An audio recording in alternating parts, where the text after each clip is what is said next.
There's a great quote in Ozark: don't be reactive, be proactive and let other people react. Sounds dry. I'm a kind of marketer who likes to use the least amount of tools as possible, and ideally they need to make my life simple. Do you have any strategy to grow a network? If you don't have any followers, if you don't have this community, how do you go and build it? You just need... What you can potentially do is you analyze who engage with your posts. You use a tool we talked about, like Trigify, to capture all these and to qualify them, whether in Clay or whatever. Usually, the benchmark is between 5 and 15% are very, very qualified. Okay. But there's a hack. The way AI helps qualify, specifically solve that problem, is whenever a user signs up on a free trial, it gets added to both HubSpot CRM and Clay. Clay has a couple of AI agents inside, and then it goes and analyzes, is this a lead gen agency? How big it is? And then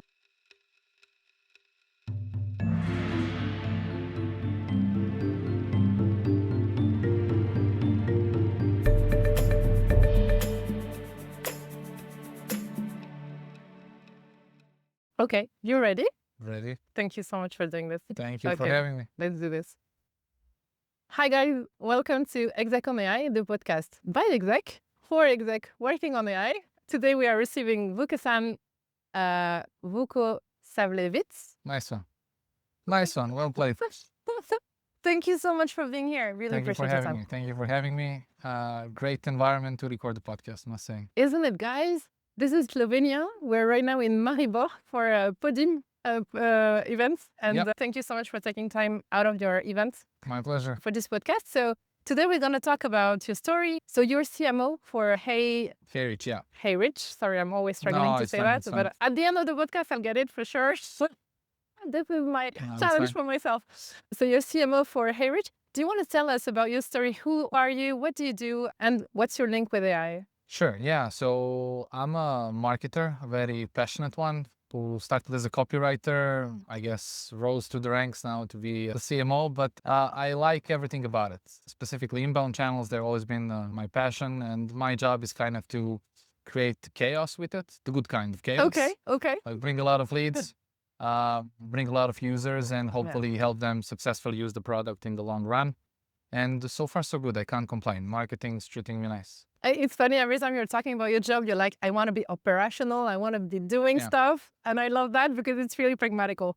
So I wanted to start this podcast with your story with AI. So how did you start it? What's your story with AI? So my AI journey started mostly, at least in marketing, with research and prospecting. So you know how one of the things that marketers, salespeople, entrepreneurs are not that passionate about is spending hours and hours and hours in researching stuff.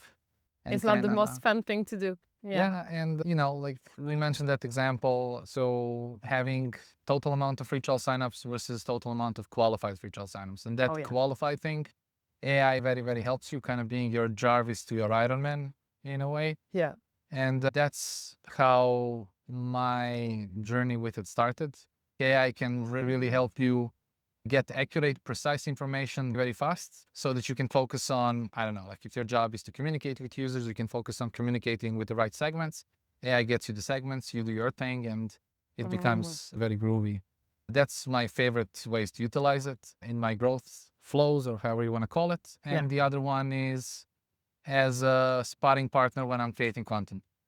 So just to set the stage, guys, when we were talking about the story of your life, basically you were telling me two main things. The first one is I want to create a great experience for humans. I want to make people feel special.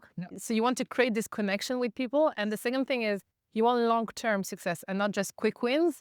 And I think this is a great start for our conversation. How are you able to create this long-term success for your partners, for your employees, for your teams around you? So if you think about it, like as a growth marketer or marketer in general, you have two ways to grow revenue. You can grow revenue from new users, or you can grow revenue from existing users. I like to have both. And I feel like even if you speak about basic things like product market fit, if you really want to have it, you need to be able to acquire customers and then retain them. Yeah. In my line of work with HeyReach, the way to retain customers is if they are successful doing LinkedIn outbound in the long run. So them doing like one campaign successfully, great, but that's 1 month. We want to have them use it continuously. And so my job, at least 50% of my job, is helping them in whatever way possible, whether this is like campaign inspiration, integration inspiration, whatever the case may be, to kind of, help them successfully use our product and LinkedIn outbound in the longer term. I remember we were talking about one main challenge and one main mistake marketers do. Do you want to talk about this? Yeah, it goes to that measuring like qualified amount of people. You know how you can have like, for example, 3 channels. Let's say that we have a newsletter, we have our website that's kind of converting people, and we can have gated content. And so we're getting subscribers, leads, free trial signups, freemium users, whatever. Usually when you send a report, in my world, it's like to the CEO. If I say we have 20,000 subscribers or we have 2,000 free trial signups this month, he might say, okay, but how many of these are agencies? How many of these are salespeople with these specific things? And so if the percentage is really, really low, let's say that out of 20K subscribers, we have 18K people who are not agencies or sales teams, then this channel is not the right channel for us. It's a wasted energy. It takes focus away from more important things. And that's one of the typical mistakes you make. Like you measure numbers, like how do you call it? Like in total. Vanity metrics. Overall numbers rather than specific things. Like, okay, how many qualified leads per every channel? Okay, this channel is performing best in terms of qualified, but maybe it's not the best in terms of total. We go with that one because it brings the most business. Okay. You have so many metrics when you're running a campaign, when you're reporting to people. So how do you go and select these metrics, and how do you use AI to help you have this clarity? So when you're kind of building a forecast for HeyReach, for instance, for us, we are now at 5 million ARR. We want to go and hit 10. If we want to hit 10, this means how many new paid users that we need to add. With the current conversion rate, how many free trial signups that are going to convert in paid, and then what are the channels that are going to get those free trial signups and paid users to come. And then you make your picks. Like, okay, this channel is performing great. This channel we have to open because apparently it's working in our space, what have you. And then the way AI helps qualify, specifically solve that problem, is whenever a user signs up on our free trial, it gets added to both HubSpot, CRM, and Clay. Clay has a couple of AI agents inside, and then it goes and analyzes, is this a lead gen agency? How big it is? What's the current revenue they do? What's the services they offer? What are the typical ICP they work with? And then we get these criteria that we need. That you define for yourself, right? Exactly. And then we do the lead scoring. And so, for example, agency can be agency type 1 or agency type 2. We call it like tier 1. And then we can say, okay, this type of an account needs human onboarding. This type of account is self-serve. And then you kind of optimize onboarding and initial wow moment for them in a way. And so that's the way we use it. It's the same playbook we run for the sales team.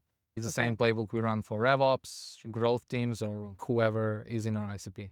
So you're going for reverse thinking. So you're going to where you want to go, take it from there, and then to achieve these targets, how many prospects, how many visitors, how many, exactly. etc. Data then gets sent back to the HubSpot. Everything is accurate and precise, and so different teams are able to use it. So sales team can go use it in one way, customer success in another, marketing, like we can do and say, okay, give me the amount of free trial signups that came from this channel and break it by tiers. And so we can see that this channel is bringing most tier 1s. Interesting. Maybe we need to double down in this way or that way. But what's the value of Clay in this scenario? Clay is like your enrichment tool that gets you that data and kind of hooks up all these AI agents. It sends everything back to HubSpot. HubSpot gets that data that it didn't have by simply getting our website submission for free trial. Because I know that one of the questions that people are asking is, how do I choose my enrichment tool? You know, there are so many out there. There's so many data as well. How did you think about it? How did you go and choose Clay? Clay is like a big thing in our space. I don't think there's a single player in the outbound space that isn't currently using or used in the past this tool. Clay has some competitors, but they are very, very less known than Clay, but you don't necessarily have to do it with Clay. You can do it with a bunch of tools, and at the end of the day, you should pick the tool that you like and enjoy. I like Clay specifically because of the marketing they do and how they treat their users and things like that. So it's not the tool that's magical, even though it is in a way, but it's the other stuff that kind of I like about them that drives me towards them. But there's many other tools. So whichever one serves the purpose. Whenever you launch this, you have to work on your prompting. It's kind of like hitting the gym. Like it's not going to work in first 2 weeks. There's going to be a little bit of pain until you figure out the prompt. Okay, it's not accurate data, for example. We will talk about this, I would imagine, soon, but Absolutely. I had like a conversation with our head of sales. So she was getting about our sales ICP, a data point that was useless to her. Okay. It was like total employee size. And she was like, I don't need that. Can you change? And ideally, we need the amount of people who work in a sales team. I don't care employees overall. I need to know what's the status in their sales team. Great. As long as it's like a constructive feedback, I know what we need to do. We change it. We figure out a way to do it accurately. And then, you know, she's happy. Everybody in sales is happy with it. And they're able to do better demos, convert more deals, fire ICVs, and everybody's having fun. And so I think it takes a little bit of time until you figure out the prompts, figure out the flows. But once you do, it's really, really powerful beyond measure. I love that you're saying it's not about the tool. The tool is not doing any magic. And you were saying the way that you're choosing your tool is also how you feel about it. You were telling me about your experience, and I would love to deep dive a little bit into it. How do you go and select your tool? How do you go and choose your AI technology, basically? I'm a kind of marketer who likes to use the least amount of tools as possible, if I'm honest. And ideally, they need to make my life simple. Easier. Simple in a way, not for me to be lazy or delegate anything, but just don't give me additional work. Don't make it unnecessarily hard for me. You know, when you're enthusiastic about a tool, you get it, you sign up, and then you discover you need to do 20 of these things to make it work. You know, stick a fork in my eye and twist it. But no time for that, guys. Exactly. And so I think that's the primary criteria. So easy to set up. Easy to set up. It gives you what you originally wanted. So say that, you know, if I'm picking Clay, do I need to do it? Do I need to bring the person to do it? With Clay, I have to have an external person to do it because it has like a steep learning curve. And so I don't even try. But the person who will do it, it's gonna work. It's gonna get me the stuff that I want. It's gonna keep my CRM up to date. It gets the work done. Now I'm in a space to buy like a nurturing platform. I need like an upgrade. You might get some people reaching out to you. Hopefully, but fair prices, please.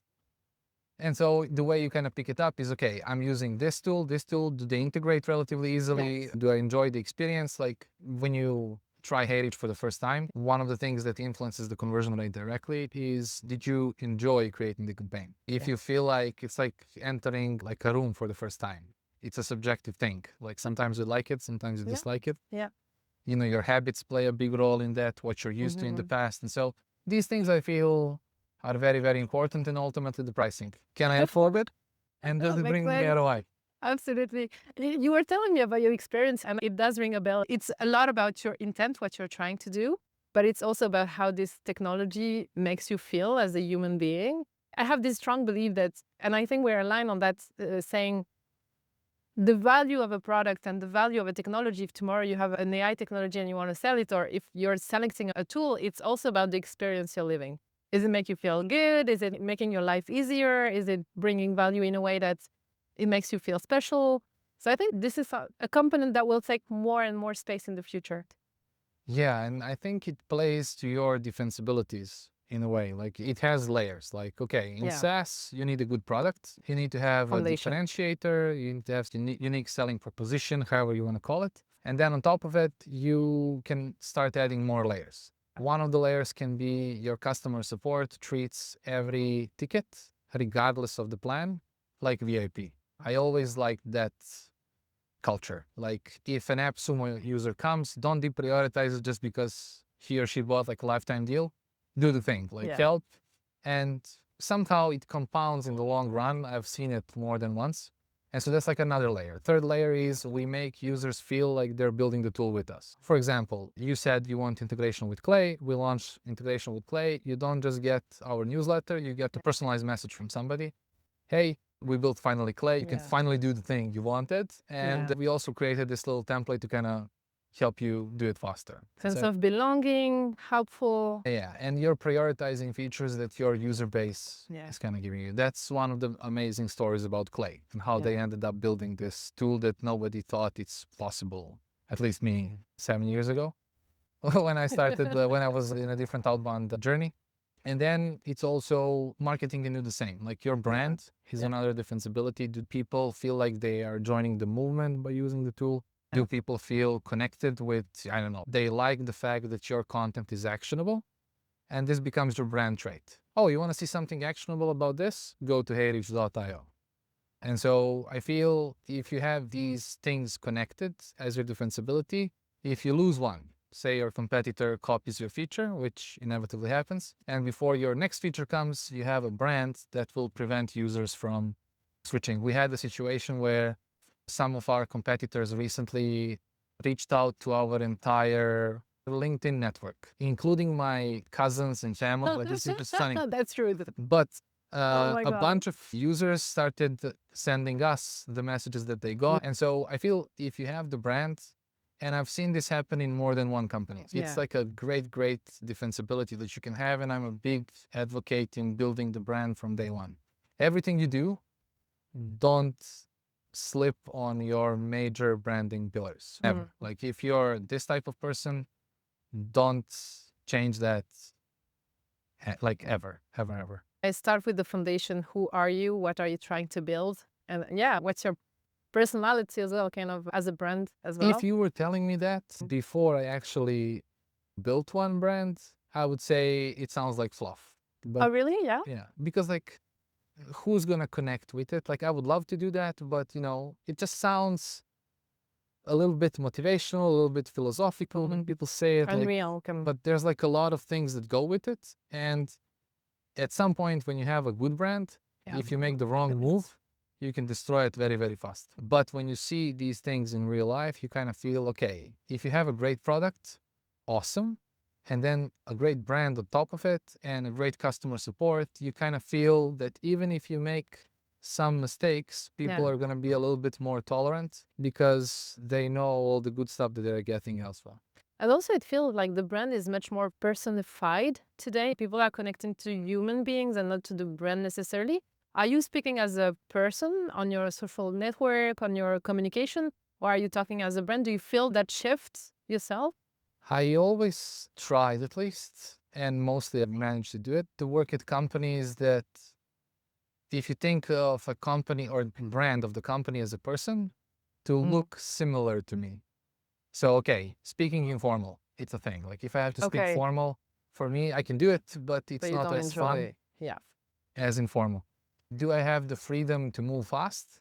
And if I do, what are the basic things like the pillars of brand that we agree that we're not gonna change? So these are the things that I feel are important. There should be some sort of like a guidebook, but there should also be a room for you to connect, and you can't really give a script to somebody and expect that everybody to look same. No, that's for sure. And that's how you build connections as well. You look for people who have the same values. And in a way, you're operating with two brands, Book brand and HeyReach. I just wanted to come back to something that you said that sound really important to me. You said you have to start where you want to go. What's your objective? It seems easy to say. I think it's really hard as a business to identify, and probably this is what you've done when you joined HeyReach in the beginning. I did it. Hey, first time HeyReach. This is a journey for me.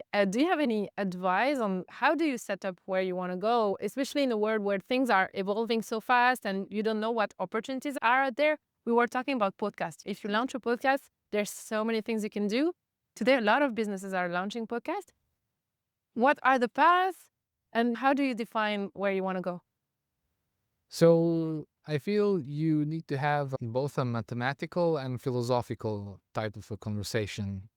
First, each employee with him or herself, and then as a company and as a team. And even if you choose a goal, you chose that goal today. Maybe 6 months from now, there's another opportunity that opened, and you should kind of keep an open mind to discuss it. And then, Is this what happened at HeyReach when you defined your goal? So we didn't do any, let's say, macro shifts. We Okay. did micro. But for example, prior to HeyReach, so the founders had a different company that was called Howitzer, and Okay. it was an outreach tool for Reddit. Okay. And so at some point they decided, okay, I think LinkedIn is a bigger thing. And they retired one product and built another one. And they had a similar vision with both. We want to create a very unique opportunity for people to use other channels than email. And now the LinkedIn outreach, LinkedIn outbound is very popular. Everybody, it's a more conversational platform. I know for me, in the decade of being active on LinkedIn, it completely changed my life. And so I think it's just like, what you want to do is like a big vision. And then you want to mathematically say, okay, if we want to go from 5 to 10 million, what do we need to do? What are the channels? Who owns what? And break everything down into tasks. Say that we want to find best coffee in Maribor today. Okay, there are what, 56 coffee shops or 556, it doesn't matter.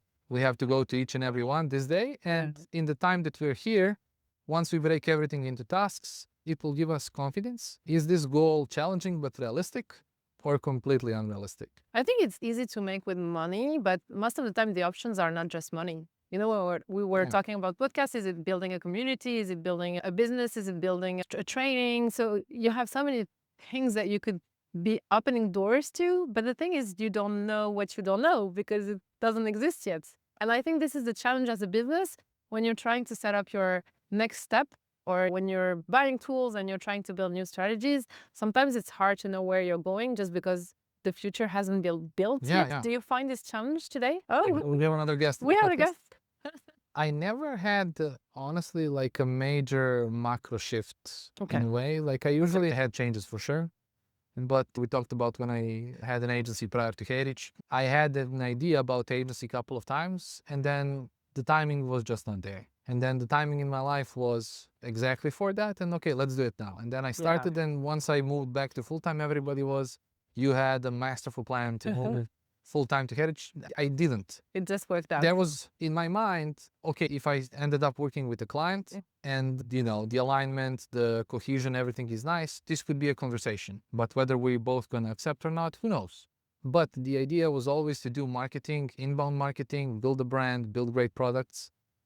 That's the stuff I don't negotiate, but everything else, you kind of leave it a little bit because like you said, you don't know what you don't know. You can't see everything today. Yeah, absolutely. You can have an idea, and sometimes it goes exactly the way you want, sometimes, usually, not exactly like you want. And that's where beauty happens. Yeah, exactly. I agree. So I want to talk a little bit about HeyReach, because you're talking about automation, about increasing your outreach on LinkedIn especially, but I know you're sharing a lot of tips on LinkedIn on how to generate more leads. And I'd love to have a few tips here on how can our marketers, our leaders generate more leads with AI. Do you have a tip you want to share with us? Yeah, so I would say, let's say your company has between 5 and 10 LinkedIn profiles that are actively posting on LinkedIn. So 10 employees, for example. Anybody. Usually CEO is involved, especially in early stage startups. But anybody, like say 5 people. Say that one has a profile with 25K followers and everybody else have a profile below 5K, just to keep it fun. And so let's say that everybody posts 3 times a week. Okay. So that's what, 60 posts approximately in a month. And how many interactions do you get on a post? And say that your LinkedIn content is very strategic. So you have some stuff you're documenting about your personal journey, but 30% of content is about pain points about your ICP. Okay. And so what you can potentially do is you analyze who engaged with your posts. You use a tool we talked about, like Trigify, to capture all these and to qualify them, whether in Clay or whatever. And you might, for example, for us, we have 9 active profiles and hundreds of people interacting of one fashion or another. And let's say that you have 5,000 people who interacted this month. Usually, a benchmark is between 5 and 15% are very, very qualified. Okay. But there's a hack.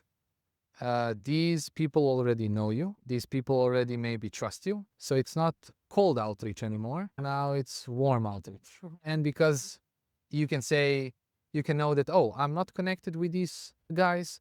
I'm going to use HeyReach, send an automatic connection request, connect, start a conversation. Hopefully, I don't know, like book a demo, strike a partnership, whatever it is that you're trying to do. If I'm connected, I can send the message immediately. Like these types of things. This is an inbound led motion. Really Okay. kind of utilizing that type of stuff. So the idea is to say which people in your network are engaging with your posts, because if they do, that means they have interest, and so it's the right timing to reach out to them, And right? so you can say, okay, anybody who interacted on one of our lead gen posts, anybody who's that ICP with this criteria, give me that as a lead. On the flip side, even if you don't have any inbound, you can do that purely outbound. You can go to 10 best influencers in your space, capture their audience, run the same qualification output. You don't have the trust, you don't have any connections, so you have to start cold, but it can be a very, very similar flow, just different, let's say, step number one. Makes sense, makes sense. So this is for people in your network. Do you have any strategy to grow a network? If you don't have any followers, if you don't have this community, how do you go and build it? You just need discipline in a sense that, okay, what will happen? 3 posts per week. I saw 3 that posts on per week, your... but let's say 20 targeted connection requests a day. Yeah. Times 30. And let's say that 50% accept your connection request. Suddenly, in a month, you have more connections. The beauty about LinkedIn still is that one like changes a lot. Like if somebody who's an influencer likes my post, everybody, a decent percentage of their community or of their audience sees my post. Yeah. That's true. That's true. And so say that you send 20 connection requests for a year. Yeah. You make quantum leaps. And because you're posting 3 times every week, people are also organically trying to connect with you. Yeah. That And type it of stuff. increases. That's one profile. Say that you have 5 active profiles, everything times 5. Yeah. And it goes... Just a battle of discipline and a little bit of creativity somewhere in there, but discipline primarily. And data. I know you wanted to talk about statistics just before. Well, I do have another question for you. Because you're passionate. I can see with the way you're talking on social media, you're curious, you go, you test and learn. We don't all have this ability. I'm aware it's quite hard, and like it's not a soft skill that everybody does. I would love to know, how do you keep up with all the technology? What is your trick to be able to know everything that is going out there and what technology to try? You try to use ears and eyes as much as you can. That's like a... Back to the human side. Yeah. But if you think about it, like you don't try to speak a lot and dictate the tempo. Because, for example, if you gave me a choice, here's AI agents doing some crazy things, like the most powerful laptop or an old typewriter machine, I think I'll choose the typewriter. Why? Personally. Why? Just because it feels, I don't know, like it feels way slower, but it feels more old school, more... Taking your time, enjoying the moment. My grandfather or somebody had like a shop selling those. And so I had like a lot of stories. It's a little bit subjective, but both have pluses and minuses. But I might go that way. The industry is not going there. And so for me to enforce that opinion on somebody else would be crazy, just because the industry didn't pick it up. They're picking up AI agents, everything is speed. And so it's not me who chooses these types of things, it's the market. If the market choice, I should be emotionless and just try to use it in the way that I'm not going to use AI in a way that I dislike personally. There's always a balance. But I will use it in many different ways just because the market said it's a cool thing, and it really is a cool thing. It's not cooler than typewriter, but it's still cool. And so you just listen to the market and then you try to adjust, and ideally at some point when you get a little bit older, in terms of years of working in some space, you start being a few steps ahead. So it's a lot about connecting with your peers, listening to them, hearing what they're using, what they're finding as a good tool that helps them in their day-to-day, and then trying best. Say that you take this podcast to the next level. What would be the next level? Let's say that the next level is you have thousands of passionate listeners. You've done 200 episodes, great guests, you've traveled, just Slovenia, full-time, the entire Europe, America, Asia, doesn't matter. And then I think another way to answer that question is I'll probably land in your inbox and say, okay, how did you do that? Can we hop on a call so I can pick your brain? How did you do the podcast? What was the challenge number 1? How did you solve it? Why did you do this and didn't do that? Like I will come with very, very specific questions. So asking the right questions to people who has done it. Because I might be considering podcast as a channel, and I want to learn from the best. And people do answer, actually. It's Most crazy. people do. Yeah. Most yeah. people do. And even Yeah. if they don't, like, let's say that you say, I don't have time. I might say, can we book a mentorship call? Like, I'll gladly compensate you for your time. Nice. And so you have ways. It's just the question of how willing are you to go till the end. That's a really clever thing to do. Mentorship time. And then another thing, like if you don't respond, I shouldn't be like pissed and say this person didn't respond. Like I'm not going to do this anymore. It's not personal. You go to another podcast creator, another podcast creator, Yeah, another yeah. podcast creator, and you do that forever. You're kind of a sales mindset in a CMO. Fail fast. Fail fast. You have to try. No, for sure. That's like a personal story, but my first startup, it was a very specific industry where marketing wasn't creative. And I spent 2.5 years there. And then at some point I decided, okay, I need to go to a startup that's more open to doing creative marketing. That's super, super early stage. Ideally just the founders in an industry that I love, because this industry I didn't really enjoy particularly. And I started looking for startups and I found a couple of ones. One of them was Lemlist before it became Lemlist. And I just decided, okay, I'm not the ideal candidate. If I apply at a startup who's like doing 5 or 10 million, there are people who have better track records than me. Hard But competition. if I go to a startup that's as, let's say, junior as I am, Yeah, we grow together. absolutely. And Yeah. so I thought it was funny to cold email a cold email tool founder. I sent a very personalized tailored message, and 2 days later or 1 day later, we hopped on a call. I started freelancing, and a couple of months later, they offered me a head of growth position. Yeah. And everything else is history. That company changed my story in a way. Our growth was great and everything with it, but it just took, there's like a great quote in Ozark: don't be reactive, be proactive, and Yeah. let other people react. Don't be bold. Just try stuff. And Fail if it doesn't work, try again. Yeah. Just, I know it sounds like motivational fluff, but I mean, it does make sense, you know, when you want something, you have to try different doors, and then if one doesn't open, there's a chance that the other one might. exactly. So Before Guillaume said yes, there were a gazillion of emails that were unanswered, declined, and then you learn. You Yeah. take it personally in a sense. They didn't decline me because they suck. They declined me because I suck. How do I suck less? You know, what can I do to become better? that's a really good question to ask. We should ask AI. And so That's great. that's my logic with it. Makes sense. I love that you're sharing that, because a lot of times it's just having the bravery to try things and connect with people, ask the questions. I love that around everything we've been discussing so far, there's a lot of human. I choose my technology based on the relation with people. Do they have the same value? Do I like the experience I have with them?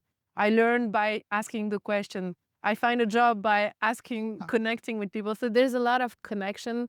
And I think Exactly. in a world with technology growing, it's more and more important to connect with people. So- Exactly. And like marketing, the beautiful thing about it is that there's no right or wrong way. This Yeah. is my way. You Yeah, have yeah, your way, yeah. and both ways can work. Yeah.